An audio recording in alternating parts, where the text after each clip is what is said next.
Aprendí que de nada sirve ser luz si no vas a iluminar el camino de los demás. Walt Disney.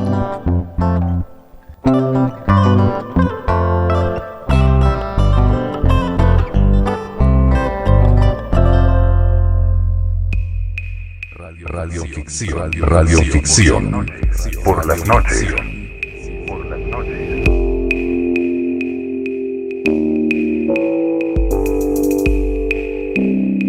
¿Saben una cosa? Tengo que compartir algo con ustedes. ¿Qué cosa? El otro día me invitaron a morir durante un segundo. ¿Quién te invitó? No te puedo decir porque yo no lo tengo muy claro. Ay, ay, ay. ¿Cómo es eso? Pero me hicieron esa invitación. ¿Querés morir durante un segundo?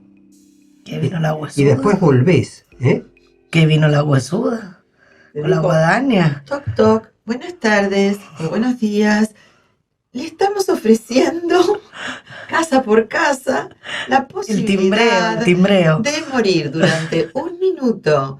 ¿Acepta? ¿No acepta? Perdón, yo no dije un minuto. No, dije deja un segundo. Un segundo. Ah, es así, y ya estoy de vuelta.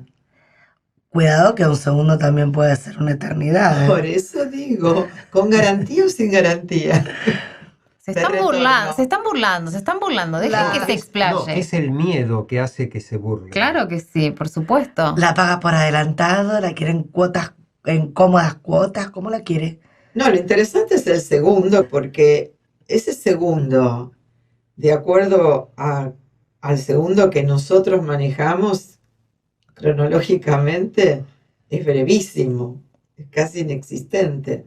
Yo lo único que dije fue que me invitaron a morir durante un segundo. Bueno, ¿y qué hiciste? ¿Aceptaste? Si después del segundo yo podía volver, no lo sé, yo no contesté nada. ¿Y por qué no contestaste? Pero también te dio miedo, ¿no? Tenía mis dudas, pero también después me puse a pensar que las dudas eran, ¿y si me gustaba? Si te gustaba, pero el tiempo estaba limitado a un segundo, o sea que... No me dieron esa explicación. Ah, te dijeron Todo así, esto por un surge. segundo. Uno, a ver, asume que un segundo y volvés.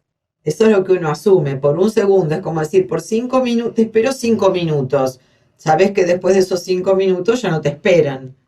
Si te espero determinado tiempo. Acá era un segundo de estar muerto. Yo digo, perdón, ¿somos tan exigentes para todo como para este planteo, como con este planteo? La muerte es un tema delicado, así que yo me pongo un poco exigente, voy a Y decirte. sí, o sea, a ver, por ahí como experiencia... Pero si no me hubiese dicho, Claro. ¿te gustaría morir eternamente? No, me dijeron por un segundo.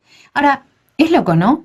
Pero creo que a lo que le tenemos miedo, o por lo menos a lo que yo le tengo miedo, es ¿a qué me va a llevar a la muerte?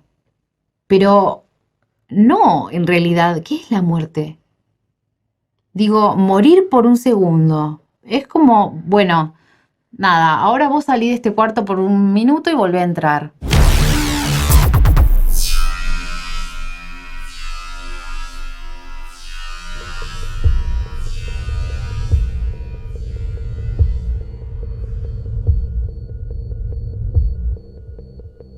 No conozco los motivos recónditos que condujeron a Selim a comprar su telescopio. Era un aparato de mediano alcance, sin aspiraciones de escrutar los misterios celestiales. Su flamante dueño, Selim, tampoco se sentía atraído por la astronomía. Al principio, fue una travesura casi infantil la que lo condujo a la adquisición de semejante instrumento. Gozó al pensar en la cara que pondría su mujer. No era una caña de pescar que lo mantendría fuera de la casa. ¡Peligro! No era un frasco de colonia que podría usar Selim. ¡Peligro! No era un canario u otro animal doméstico que ensuciara la casa. Peligro. No era un instrumento musical ni un aparato ruidoso. No era un amigo que lo llevaba a cenar, no era tabaco que hacía mal a la salud y apestaba la casa. No eran dulces que aumentaban el colesterol de Selim y a ella la engordaban. Estas y otras cosas, sin que se hubiese hablado abiertamente de ellas, estaban prohibidas. Como toda mujer, la esposa de Selim, en los 30 años de convivencia, había sabido capitalizar en forma sutil e imperceptible los errores pequeños y grandes cometidos por Selim, hasta el punto de tenerlo a su disposición como un mequetrefe. La mujer de Selim, ante la novedad de la inclusión del telescopio en su hogar, se encontró en la misma situación del juez, en un caso sin precedentes con la incertidumbre antes de dictar sentencia. Después de no pocos sondeos y lucubraciones, no tuvo otra alternativa que expedir carta de ciudadanía al inofensivo instrumento comprado por Selim. Hizo lugar en la buhardilla de la casa, donde ante la pequeña y única ventana Selim instaló su telescopio. Desde entonces Selim y su telescopio se amalgamaron de tal manera que concebir a uno sin el otro hubiera sido imposible. Las pocas palabras que antes le arrancaba su mujer se extinguieron completamente. Venía del trabajo, cenaba aceleradamente y masticando el último bocado subía a la buhardilla. Por donde menos lo esperaba, la mujer de Selim había encontrado un adversario terrible. Pasaron días, meses, años. Selim convivía con su telescopio. Había descubierto un nuevo mundo, es decir, un mundo que no era el suyo, solo que a él se le permitía, por arte de magia, asomarse como un espectador. Escudriñaba horas y horas las ventanas de los edificios que se levantaban alrededor. Descubrió que detrás de cada ventana se tejía una historia única e irreemplazable. Al principio, su hábito de espiar a los demás le parecía vergonzoso. Tal vez por eso empezó a sentir un morboso placer al ejercerlo. Paulatinamente, mientras más conocía a los distintos personajes, comenzó a vivir, o sentir que vivía, la vida de los demás. Dejó de parecerle impropio y vergonzoso su hobby.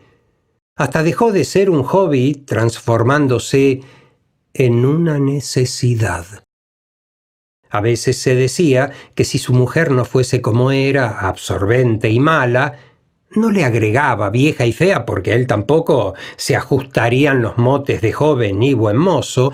En fin, se decía que quizás él se sentiría cómodo con ella y viviría su propia vida en armonía consigo mismo, sin buscar reemplazarla con la aventura de subir asiduamente a la buhardilla, para entrar desde allí y con la complicidad de su telescopio en la vida íntima de otros seres.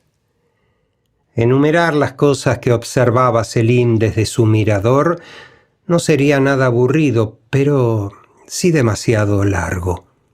Cada ventana tenía su propia vida que Selim conocía al dedillo.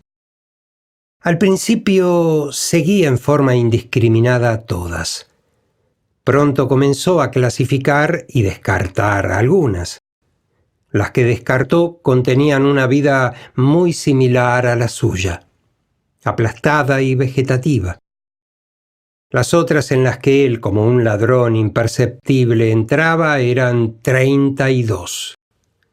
Para él representaban 32 libros muy interesantes que había empezado a leer sin poder ni querer terminarlos. Había llegado a catalogarlas y, según su estado de ánimo, incursionaba en unas u otras. Por ejemplo, algunas ventanas eran eróticas, otras eran tiernas y emotivas.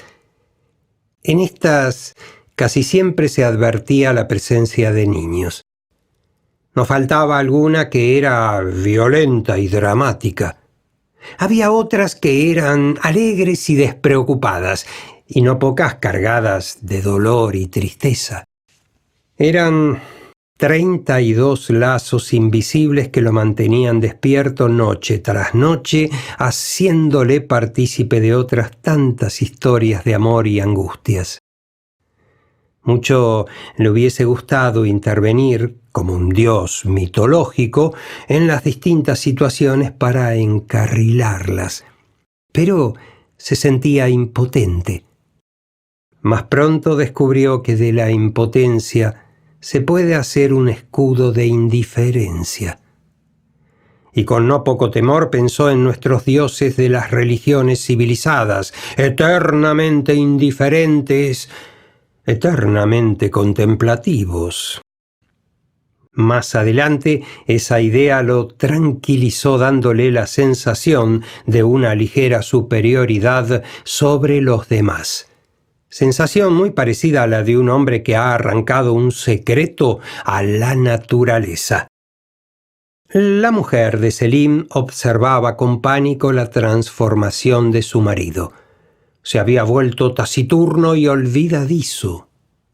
Pero lo que le molestaba sobremanera era la sonrisa de soberbia que afloraba en sus labios cuando ella lo ametrallaba con la exposición diaria de sus quejas multifacéticas: salud, carestía de la vida, ineptitud de los servicios públicos, maldad de los parientes, etc.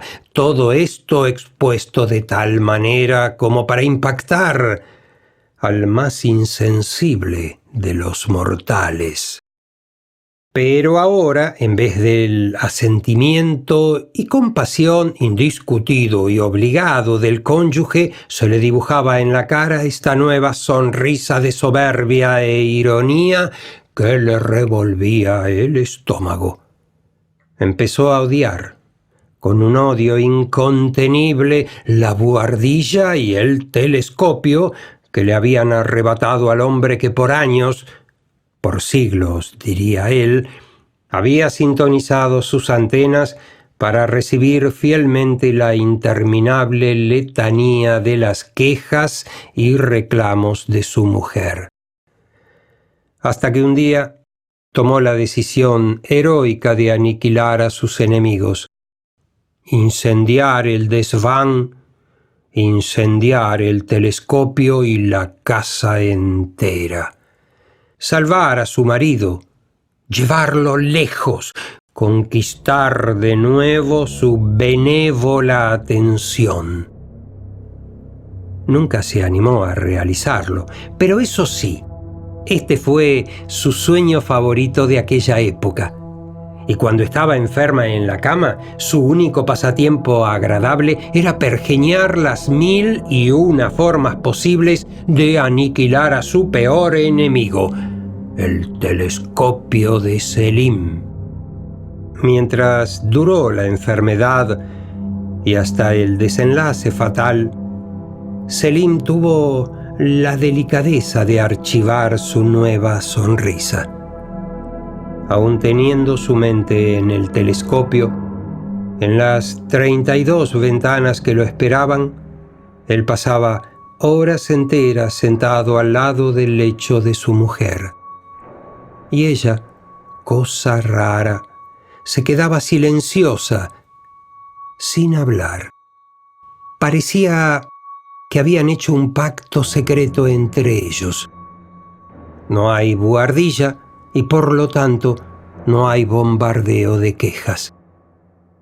Pero cuando llegó la hora ineludible en la que el buen Dios mandó a su arcángel a llevar el alma de la mujer de Selim, ella, en un esfuerzo heroico, confesó a su marido su anhelo de aniquilar telescopio, casa, buhardilla, incendiarlo todo. Al final, con la voz debilitada, le pidió perdón. Selim, como si hubiese recibido una descarga eléctrica, Saltó enloquecido y salió de la habitación. Volvió a los pocos segundos con el telescopio. Ante la mirada atónita de su mujer, rompió el aparato en 1000 pedazos, hizo añicos el valioso objetivo mientras ella expiraba su último aliento con una sensación de triunfo. Selim se quedó jadeante durante unos minutos. Cuando se dio cuenta de que su mujer no lo escuchaba más, saltó sobre ella gritando como trastornado: «No lo necesito más. No lo necesito más. No lo necesito más». Los gritos de Selim, más que gritos, eran puñaladas de un loco sobre un cadáver.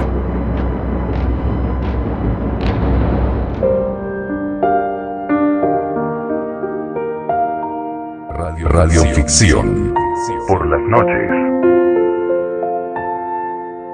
Digo, Claro, por eso digo, si hay es un como, ida y es algo vuelta. conocido, ¿no? Pero cuando dije, ni bien dijiste lo del segundo, pensé en varias cosas, pero principalmente en una víbora que te pica el talón, por ejemplo. Ajá. Entonces, ¿te imaginas qué sería el susto? Primero que me asustaría tremendamente si aparece una víbora, primero, ¿no? Sí. Y después me pica, me dolería, tiene veneno, ya me llegó el veneno al corazón, morí. ¿Qué más da? O sea, me parece que cuando muera ya está, se terminaron todos los problemas, creo. A nadie le llega Claro, pero ningún... en ese caso sería un hecho accidental. El No hecho importa, de que apareciera. pensá en Sería- cualquier tipo Pero de acá muerte. Pensá en cualquier tipo de muerte. No, pero la propuesta es diferente. La víbora no te dice: «Permiso, la voy a picar para matarla». No, sucede. Sucede, pero acá es diferente. ¿Pero qué te están invitando? A que después de que dejó de latir tu corazón, tu conciencia se fue de tu cuerpo, suponte que sea así, o sea, lo que sucede después es un segundo de no estar y Claro, después es- volvés al cuerpo, un segundo de estar muerto y después volver. Es increíble cómo una propuesta Claro, es un poco. deja desnudos todos nuestros aspectos respecto de la muerte, ¿no? Pero además la muerte tampoco es tan mala. ¿Y cómo sabes? Exacto. ¿Cómo sabes? Me acuerdo que... Dice, me acuerdo que cuando me ¿Cuándo? morí... No. Yo... La frase conocida es nadie volvió a decir que era una porquería, así que deben estar todo bárbaro del otro lado. Porque nadie volvió para decirte. No, sí recuerdo que una vez estaba bastante enferma y tenía una fiebre. Pueden decir lo que quieran, pueden debérselo al delirio de la fiebre, porque era una fiebre bastante alta, porque tenía una infección. ¿Color? Eh, Una broma de mal gusto. no sé, Por la fiebre roja. amarilla, digo. No, amarilla no, era roja tomate, ¿te gusta? Roja Sí. tomate. Me acuerdo que en un momento dado sentí por unos instantes una paz muy, muy grande. Pero era un estado como que nunca lo había sentido en vida. Pero estabas viva. No lo había sentido a nivel más Sí, consciente. el tema, otra vez. claro, el tema fue cuando regresé, que de nuevo estaba con fiebre, me dolía todo. Pero en ese momento, por ahí como vos decís, en ese segundo, yo tuve una paz. ¿Puedes decir que en ese segundo te moriste y después volviste a tener fiebre? Podría ser. No lo sé, te vuelvo a repetir. No estoy afirmando que me morí. No, seguro, pero Estoy está sugiriendo que adquiriste que- un estado de paz Tuve un tal. estado de podría paz ser tal que era bueno. como que hasta a mí me costaba volver a lo que estaba padeciendo. O sea que por Me quería quedar contraste, en ese estado. por contraste, era una forma como de decirte: esto va a pasar, es una pavada. Tu estado natural es esta paz. Esto es nada más que una situación, la de la fiebre, por una enfermedad o lo que sea. Pero tu estado natural es la Bueno. paz. Esa paz, digo. No sé, se me ocurre.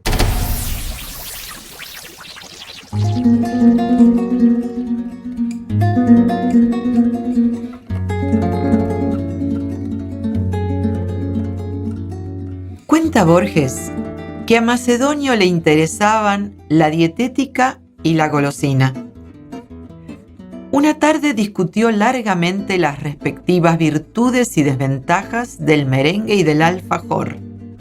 Al cabo de imparciales y escrupulosas consideraciones teóricas, se pronunció a favor de la dulcería criolla y sacó una valija polvorienta que tenía bajo la cama. De su fondo exhumó, entre manuscritos, yerba y tabaco, unas cosas confusas que ya habían perdido su carácter de alfajor o merengue y que nos ofreció con insistencia.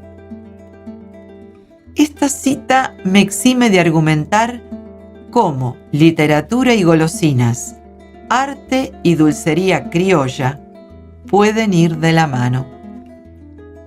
En la tolva se mezclan los ingredientes para hacer la masa de los alfajores. Después, la masa va para una trituradora. Se forman las tapitas. Después, pobrecitas, pasan por un horno, se las baña de dulce de leche y chocolate. Al fin, cámara de refrigeración y envasado. Así sucede con Guaymallén, el alfajor y el cuento. Una tolva, el narrador, mezcla los ingredientes, retazos, voces, personajes, movimientos. Toda esa masa poética va a la trituradora. Las palabras a base de teatralidad y acciones y modulaciones. El baño de dulce de leche y chocolate, el sabor, se logra con la ambientación en un tren, también criollo, para recuperarnos un paladar urbano.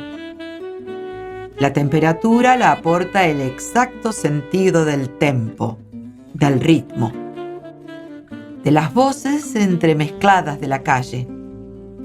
Las letras, al fin, se disponen como migas y se leen en estampas fugaces que nacen y se deshacen rápido. Tal es la velocidad de los vagones y los carteles de cada estación. El cuento, lo sabe cualquier vendedor ambulante, es un artefacto económico que crea mundos. Solo se trata de persuadir.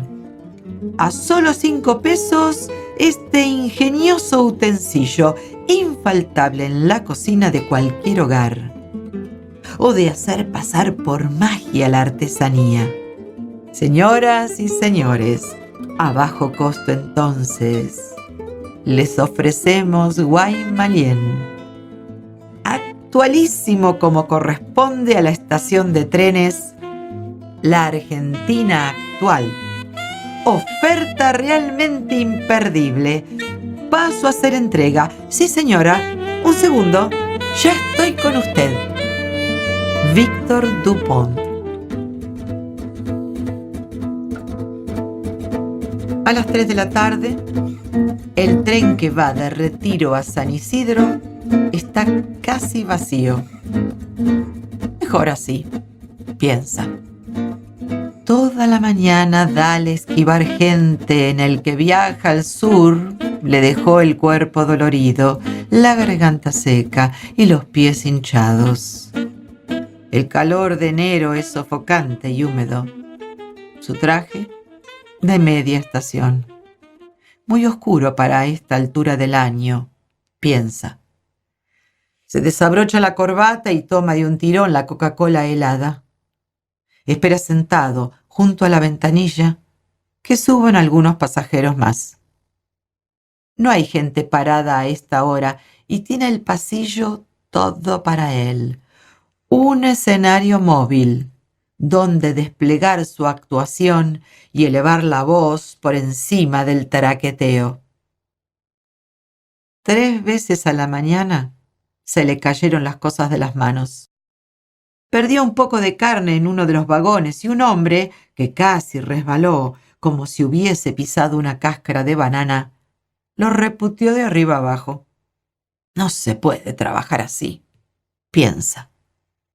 Come de 2 bocados el tercer alfajor guaymallén que le compró una vieja en la estación, 4 por 5 pesos. Antes de terminar su almuerzo, suena el silbato y el tren arranca. Unos adolescentes con uniforme de escuela privada hablan al mismo tiempo y ríen. 2 jovencitas con pinta de universitarias comparten en silencio el viaje, concentrados en sus celulares. Una pareja de viejos mira embelesada a una nena, probablemente su nieta, que juega con un muñequito de la cajita feliz. Y unas cuantas cincuentonas, elegantes y relajadas, como recién bañadas, parecen dirigirse a tomar el té con amigas, a una clase de yoga, bonsái o algo por el estilo. Ese es todo su público y, aunque de antemano sabe que no tendrá éxito, lo intentará. Se levanta y sacude las miguitas de alfajor de su traje. Camina hacia uno de los extremos del vagón, imposta la voz y saluda a los pasajeros. Después de pedir disculpas por las molestias causadas, comienza a desplegar el ensayado discurso. En una mano, el pequeño dispositivo de plástico. En la otra, un puñado de carne picada, ya demasiado blanda y pegajosa por el calor y el manoseo. La coloca en el aparatito, la aplasta, presiona, se ayuda con un platito de esos que acompañan a las tazas de té. Vuelve a presionar y ahí está. La hamburguesa perfecta, redonda como un sol, a pesar del estado de la carne. A solo 5 pesos, este ingenioso utensilio, infaltable en la cocina de cualquier hogar, hará que su familia consuma las mejores hamburguesas caseras. Anuncia. Modula cada palabra como un locutor y se pasea por el pasillo sin tomarse del pasamanos y en perfecto equilibrio con la hamburguesa, el plato, el aparatito y el bolso. Un hábil malabarista. Sin compromiso de compra, paso a entregar a quien lo solicite.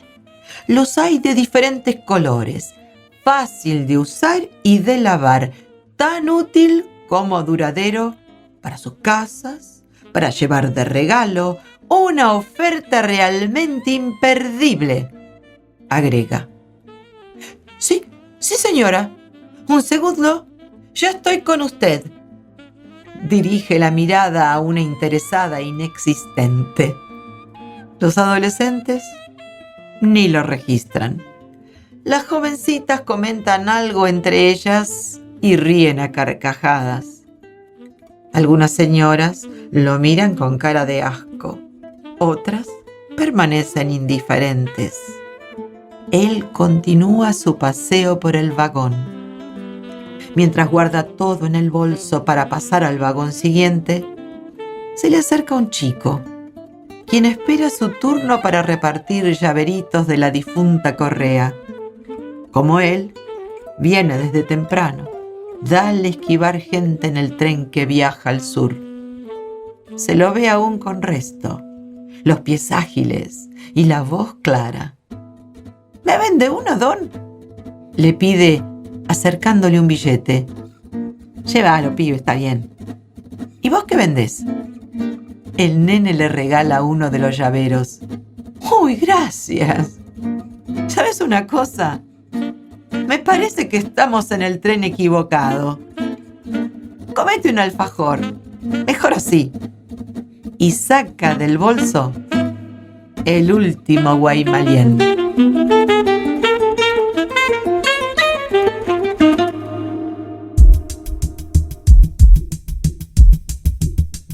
Radioficción. Por las noches.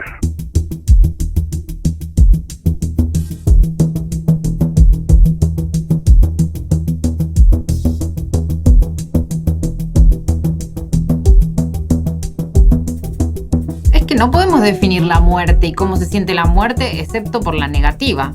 La muerte es la no vida, punto. Después, ¿qué sentís durante la muerte? Definí el nacimiento. No. Tu nacimiento, no el nacimiento de otro. No dije nada sobre el nacimiento, dije sobre la Pero muerte. yo lo digo, porque el nacimiento y la muerte están incluidos en la vida. La gente dice, ¿vida o muerte? No, la vida contiene esos dos ingredientes. Sí, Pero yo te comienzo y pregunto, un fin. claro, yo te pregunto, ¿qué podés decir acerca de tu nacimiento? Que es una forma de muerte también. Qué Digo, filosófico. No, porque vos estabas en la pancita de tu mamá y estabas bomba, la pasabas perfecto. ¿O no? Es un estado traumático. No recuerdo. de pasar- para mí Pero es un creo estado que sí. traumático de pasar de un espacio de muchísimo placer y confort hacia un exterior donde vas a recibir un montón de energías y de situaciones que no viviste en ese periodo de gestación. O sea, yo entiendo que es un comenzar y es un comenzar duro y difícil, Es una muerte. pero no lo considero una muerte. A la condición Ah, anterior o sea, es una Lo muerte. que pasa es que Otro estado, es ¿Quién- otro estado, pero tu cuerpo sigue viviendo, o sea, la muerte, hay que ver a qué muerte nos referimos, si nada más que a la física, a la del cuerpo solamente, que queda la carcasita, y nosotros qué. Pero ¿cuál somos es la algo diferencia? Ahí en Pero ese caso se pierden. mientras estaba en el cuerpo de la madre, ya estaba formado, ya estaba, lo único que le faltaba era respirar por sí mismo. Claro, ¿no? pero eso lo decís después. Ahora lo decís. No, pero es una cuestión lógica. Sale por un canal hacia un nuevo mundo. Claro, pero no pero naciste riendo, pero ¿eh? no siendo. No, nací llorando. Nací llorando, pero porque Pero es una hay una forma- cuestión fisiológica Pero- que hace que llores. Pero es una forma de asfixia la que sufrís. Por eso digo que es traumático, pero, Claro. pero no digo que sea muerte. Es vida No, en yo otra digo, es situación. muerte respecto del estado anterior. Ese estado Si desaparece. hablamos de morir como de romper etapas, en ese Sí. sentido Yo creo es que otra quien te etapa otorga- nueva. quien Y la te- otra quedó atrás. quien te otorga la vida te la está otorgando la muerte.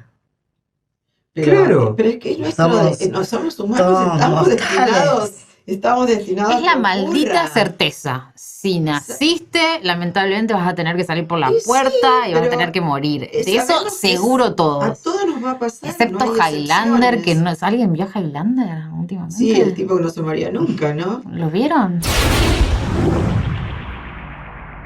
Reino Unido, 3 de diciembre de 1926. Agatha Christie se detuvo frente al dormitorio de su hija Rosalind. Dudó unos instantes, pero al final decidió entrar despacio. Se inclinó y le dio un beso a la pequeña con cuidado de no despertarla. Luego cerró la puerta lentamente, bajó la escalera, tomó las llaves del coche y salió de la casa. Necesitaba unos días para ella. Lo mejor era estar sola unas jornadas y poder pensar con sosiego. Necesitaba tranquilidad. Encendió el motor de su Morris Cowley y emprendió la marcha hacia Yorkshire. 4 de diciembre de 1926. El inspector de policía recibió el informe con sorpresa y esa extraña sensación de que algo en aquel caso no encajaba. ¿Dónde ha aparecido el vehículo? Al final de una colina en Newlands Corner, respondió el asistente. ¿Y están seguros de que se trata del coche de Mistress Christie? ¿De Agatha Christie, la escritora? Insistió el inspector jefe. ¿Cómo diablos están tan seguros? No hay duda, señor, ni error posible. Había documentación en el vehículo que lo identificaba perfectamente. El inspector suspiró. La prensa se les iba a echar encima. Aquella mujer tenía una gran fama como escritora de novelas de crímenes y ahora, misteriosamente, desaparecía como un personaje de uno de sus populares relatos, y lo único que quedaba de ella era su coche al final de una cuneta de una carretera secundaria de Inglaterra. Pero la mente del inspector jefe se puso a trabajar a toda prisa. Aquel caso debía ser resuelto, y debía ser resuelto con rapidez. ¿Y el marido?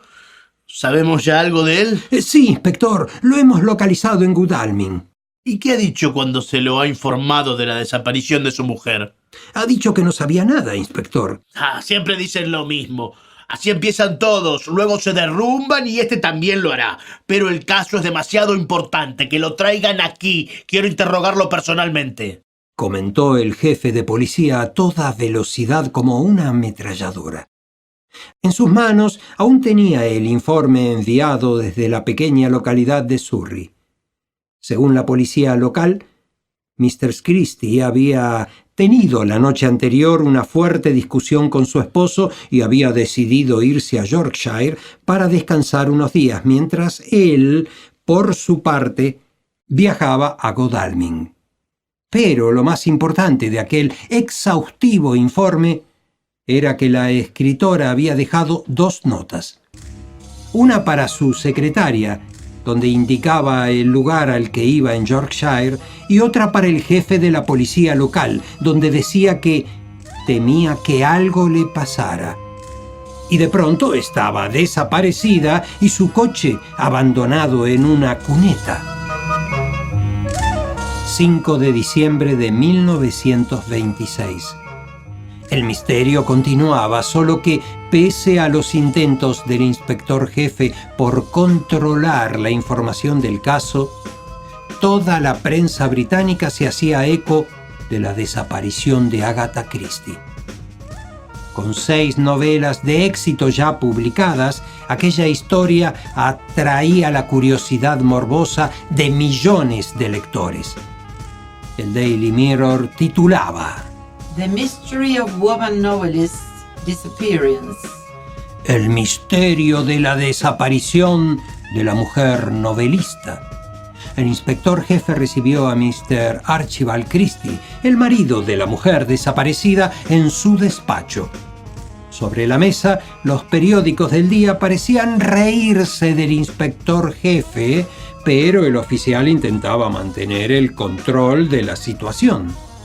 Tenía claro por dónde tenía que transcurrir el interrogatorio.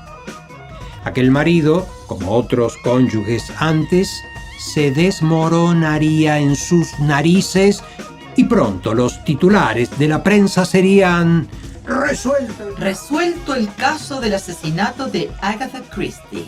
Quizá hasta incluyeran alguna fotografía de él mismo, del inspector jefe, en la portada. Siéntese, por favor, dijo el inspector con serenidad, con calma. No había que prevenir al sospechoso.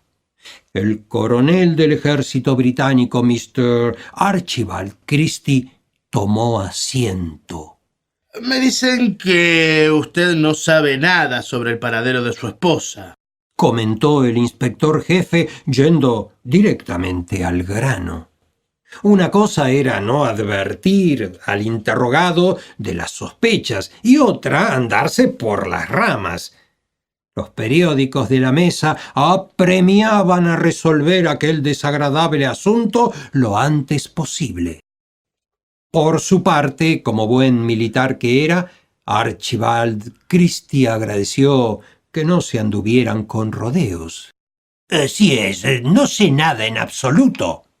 Pero discutieron airadamente hace poco. Sí, mi mujer y yo íbamos a divorciarnos, confirmó Archibald.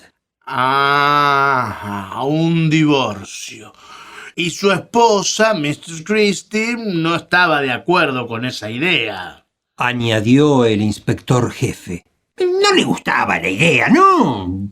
Por eso habíamos decidido tomarnos unos días para reflexionar cada uno por separado.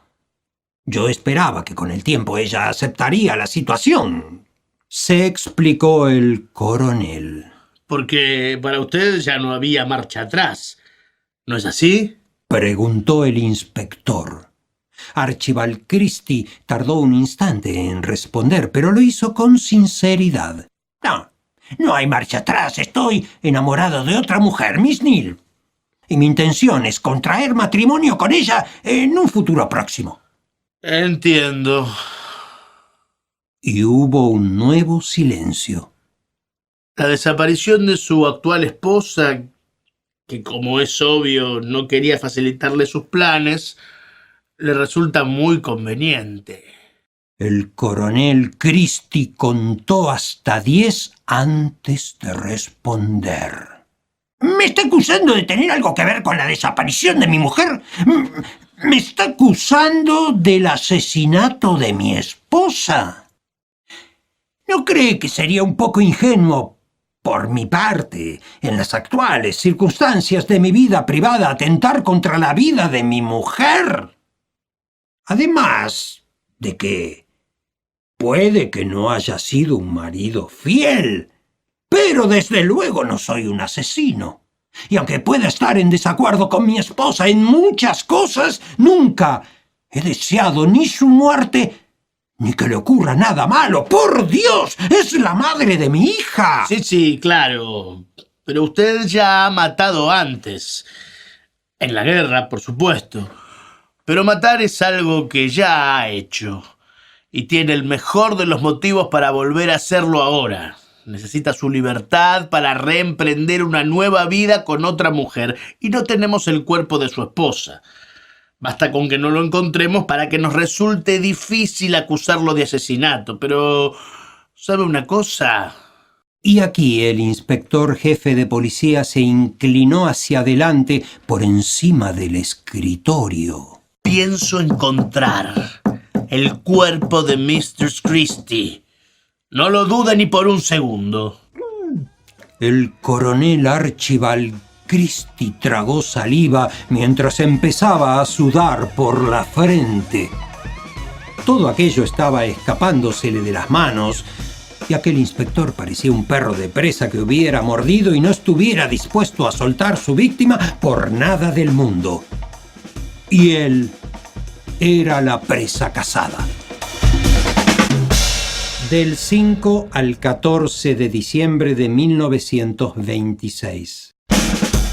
Se emplearon miles de policías que batieron toda la región en torno al lugar donde se había encontrado el coche de Agatha Christie. Se utilizaron por primera vez en la historia del Reino Unido aviones para buscar el cuerpo de la escritora flotando, quizá en alguno de los numerosos pantanos de la zona, y hasta se drenaron algunos de ellos en busca del cadáver. Pero todo el esfuerzo resultó infructuoso. La prensa seguía día a día la búsqueda con un gran despliegue de medios y un enorme número de páginas en sus ediciones diarias.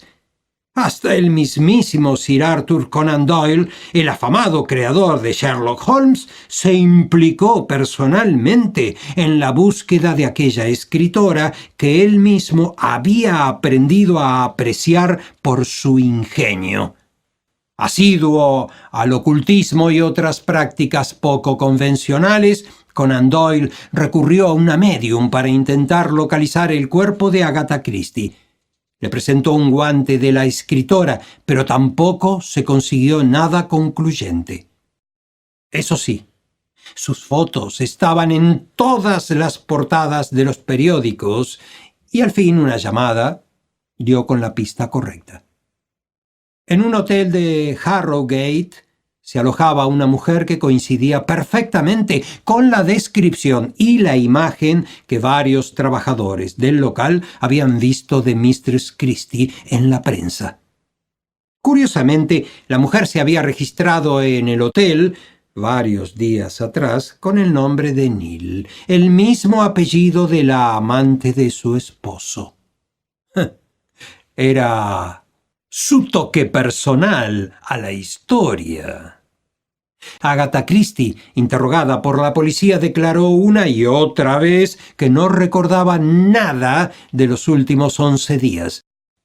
Apenas tenía memoria de haberse llevado su coche, ni sabía qué había pasado con él. Los médicos que la examinaron concluyeron que sufría amnesia, temporal o parcial. Eso solo lo diría el tiempo, debido a una profunda crisis nerviosa por la solicitud de divorcio de su marido, así como por haber descubierto la infidelidad de éste.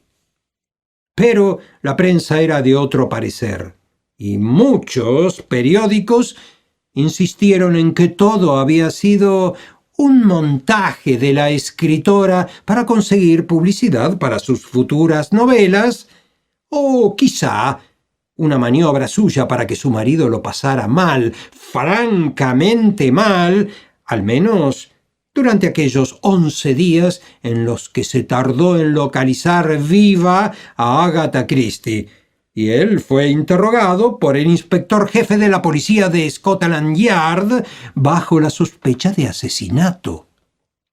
¿Cuál es la verdad de lo que ocurrió? ¿Por qué desapareció Agatha Christie de forma tan misteriosa? ¿Realmente padeció amnesia por un ataque de nervios? ¿O era todo un plan premeditado para hacer daño a su marido infiel? Seguimos sin saberlo. Ella mantuvo hasta su muerte que no recordaba lo que había sucedido. Nadie consiguió nunca que asomara la más mínima contradicción en su relato. Agatha Christie se divorció finalmente de Archibald Christie, pero volvería luego a contraer matrimonio con Max Mallowan, afamado arqueólogo con quien compartiría el resto de su vida. Si su nuevo marido se mantuvo fiel o no es algo que no sabemos, pero desde luego ya sabía cómo se las gastaba la maestra de las novelas de asesinatos, y Agatha Christie, para cuando contrajo su segundo matrimonio, ya había aprendido mucho más sobre venenos y otros métodos para asesinar. Quizá la escritora no se conformaría, tras una segunda decepción, con desaparecer ella, sino, más bien, con hacer desaparecer a otro. O quizá, y no tenemos elementos para pensar en lo contrario, este matrimonio fue mucho más armonioso. Muchas de las nuevas novelas de Agatha Christie se ambientarían en los exóticos escenarios de diferentes enclaves arqueológicos de Oriente. Todo un homenaje a su nuevo marido.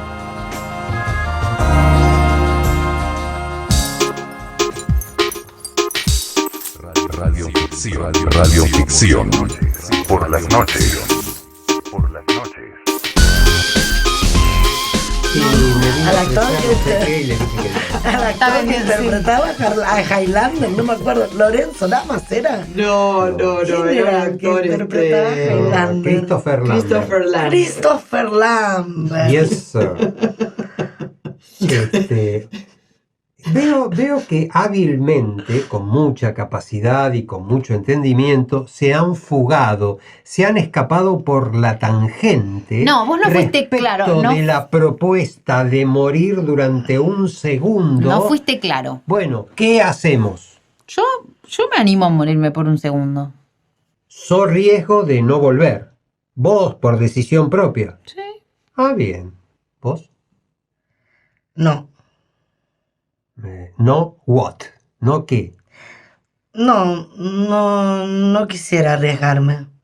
Yo quiero transitar la vida y no quiero tener algo pulsado por cuando me toque.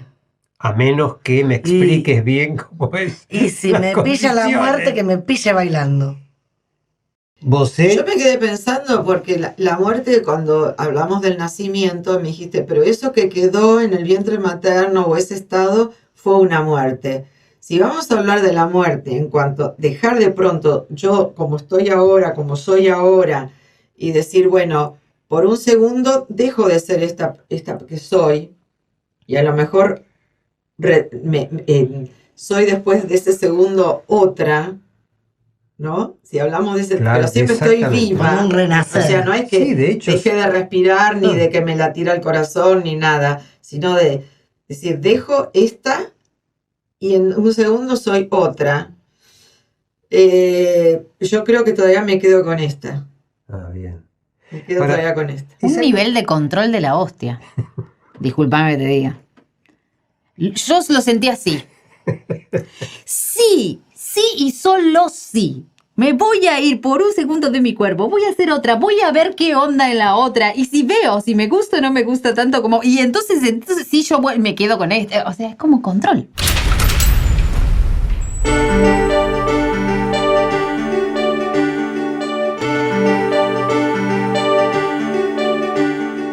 Vea primero. Diga segunda. Ella le alcanzó los prismáticos. Desde lo alto del mirador, el señor del Tucumán divisó un insecto chueco que parecía perdido en la vasta tierra roja. El insecto crecía, y los prismáticos no tardaron en revelar a un hombrecito que venía malandando malandanzas. Y entonces Don Primero descubrió que su hija Dolores estaba parada allá abajo, en medio del llano, esperando al malandante.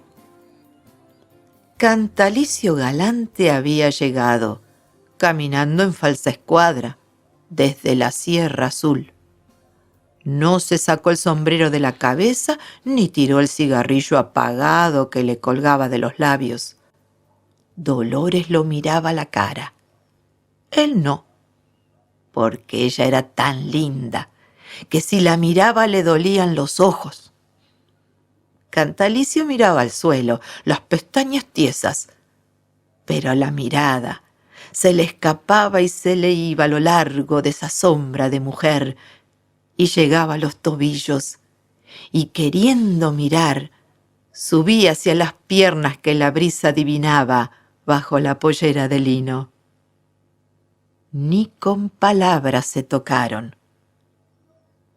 Se reía de furia don Primero y golpeándose la cabeza tronaba amenazas contra ese mocito atrevido, pedazo de inútil, teta de hombre, pero no lo mató. La ley lo autorizaba, la ley por él dictada, pero no lo mató. Le exigió 3 tareas.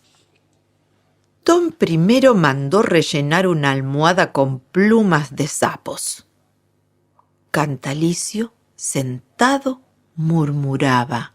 ¿Sapos con plumas? Nunca se vio. Pero Dolores se marchó a la laguna donde vivían los 50 sapos que se habían venido desde el muy lejano río Parapetí.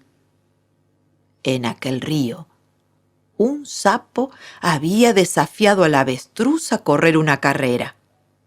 Al cabo de unas cuantas zancadas, el avestruz perdió de vista a su rival. Lo buscó mirando hacia atrás y el sapo apareció brincando muy adelante. Y así ocurrió 50 veces a lo largo de esa carrera de nunca acabar. El avestruz buscaba al sapo rezagado y siempre lo encontraba adelantado. Hasta que por fin el avestruz, exhausto, pagó su derrota desnudándose y entregando todas sus plumas. Y los 50 vencedores que se habían ido sucediendo en el camino se quedaron a vivir en esta laguna donde acudió Dolores. Ella contó sus penas de amor y los sapos le regalaron su trofeo. Cantalicio entregó la almohada que había rellenado, según la orden, con las plumas de los sapos. Entonces don Primero exigió un botellón de lágrimas de pájaros. Y murmuró Cantalicio cara al suelo. Pájaro que llore nunca se vio. Sentada a su lado, cara al cielo, Dolores andaba en las nubes. Por los prados del cielo galopaban caballos con pelo de mujer y cola de serpientes. Por la mar de allá arriba navegaban navíos de velas y banderas. De pronto, Dolores se levantó de un salto y señaló una nube que volaba, lenta, con las alas desplegadas. Cuando la nube lloró lluvia, ella llenó el botellón. Cantalicio frotaba una espada con un trapo. Era la prueba final. Había mandado don Primero que a medianoche la espada quedara sin mancha, pero la mancha de sangre volvía. Cada vez que el trapo la limpiaba, la hoja de acero transpiraba sangre. «¿Con esa espada te matará?», adivinó Dolores, y antes de la medianoche se fugaron los dos. Ella cavó 7 agujeritos en el piso de su dormitorio y en cada uno dejó caer una gota de saliva. Y al partirse llevó una tijera, un puñado de cenizas, un puñado de sal, un peine y un espejo. 7 veces preguntó don Primero. ¿Estás ahí? Y 7 veces la saliva respondió: «Aquí estoy». A la 8ª vez, el padre volteó la puerta. Montado en la chancha negra, los persiguió. La chancha voló sin desvíos, y los fugitivos la vieron venir tromba y trueno a la luz de la luna que los delataba. Entonces Dolores arrojó la tijera, que cayó de punta en el camino. Donde la tijera cayó, se alzó una pared de montañas cortadas a pico. El trueno de la cacería los despertó al amanecer, cuando la chancha emergió de la montaña todo galope. Dolores echó al aire el puñado de cenizas y el nuevo día fue enmascarado por la cerrazón. Al amparo de la cortina de niebla, se escabulleron. Dolores corría, arrastrando a su chueco amor, pero cada 2 por 3, Cantalicio tropezaba y se dejaba caer entre los pastos, queriendo besar y fumar y dormirse una siestita bajo el sombrero. Y nuevamente escucharon el bramido. La chancha y su jinete, rugiente remolino, cargaban ciegos al bulto cuando Dolores tiró el puñado de sal y un diluvio de granizo paró la embestida. Venía a los tumbos Cantalicio, maltrecho, jadeante, ya no daba más. Ya el intrépido galán estaba dispuesto a devolver a don Primero su más preciada propiedad y ensayaba mentalmente un discurso que invocaba la reconciliación nacional y echaba al vuelo las palomas de la paz y arrancaba lágrimas a las piedras, pero Dolores lo alzaba, lo sacudía, lo empujaba y proclamaba que más vale morir juntos que sobrevivir mitades. Cuando la chancha volvió al ataque, imparable bala de cañón, Dolores lanzó el peine. Una selva de ramas brotó en un santiamén y atravesó el mundo de horizonte a horizonte. Largo tiempo estuvo la chancha almorzando aquel tupido matorral. Cuando se hubo comido la última ramita, se disparó nuevamente, chillando de sed, con el viento zumbando bajo la panza y don Primero prendido al lomo. Entonces Dolores arrojó el espejo y en el mundo se abrió un lago grande como mar. En vano don Primero hundió las espuelas, escupiendo maldiciones. La chancha se había dado a la bebida y ya no tenía ningún interés en el castigo de los delincuentes, que se perdieron de vista. Doña Eva, la madre de Cantalicio, no se sorprendió de que Dolores se hubiera venido tras él desde tan lejos. Ella bien sabía que no había en el mundo mujer digna de ese tesoro, y para confirmarlo, dejó una escoba caída en el zaguán. Pero Dolores no solo no pasó por encima de la escoba, sino que la empuñó y barrió la casa. Y no solo barrió la casa, también barrió el vecindario y el pueblo entero y el pueblo vecino y toda la región. El cura los casó. Hubo fiesta, beberaje y comilona, y ofrendas de miel y vino y emulsión de Scott. Y si el pueblo hubiera tenido diario, el diario hubiera informado que tras un placentero noviazgo, Dolores primero y Cantalicio Galante han formado feliz pareja, uniendo para siempre sus jóvenes vidas en solemne ceremonia que selló sus destinos ante el Todopoderoso hasta que la muerte los separe. Al día siguiente, Cantalicio armó un barquito con una servilleta de papel y se dejó ir. Dolores lo atrapó justo cuando él huía navegando por la acequia rumbo al río.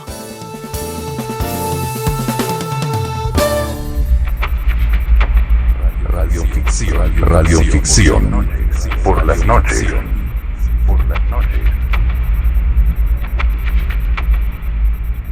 Porque yo lo que soy hoy es lo que yo construí. Entonces no sé si quiero salir de esta construcción que soy hoy. Mañana es otro día, mañana no sé, pero seguiré construyendo. Y no voy a ser mañana exactamente a la que Qué loco, soy porque hoy. estamos como muy apegados a una identidad, ¿no? Porque mañana... la porque, buscamos siempre, esa identidad. pero suponte que te sales de este cuerpito Sí. y estás en otro cuerpito. ¿Vas a poder sentir igual o no? ¿Vas a poder respirar igual o no? ¿Vas a poder ver igual o Claro, por no? eso yo dije, También no vas a dije que- construir. Creo que estamos como muy agarrados a la identidad. Vos dijiste algo, vos En dijiste este algo momento no lo haría, no sé en otro momento. vos dijiste algo muy interesante. Se nos concedió el nacimiento y la muerte. Y yo agregaría a eso, se nos concedió la existencia.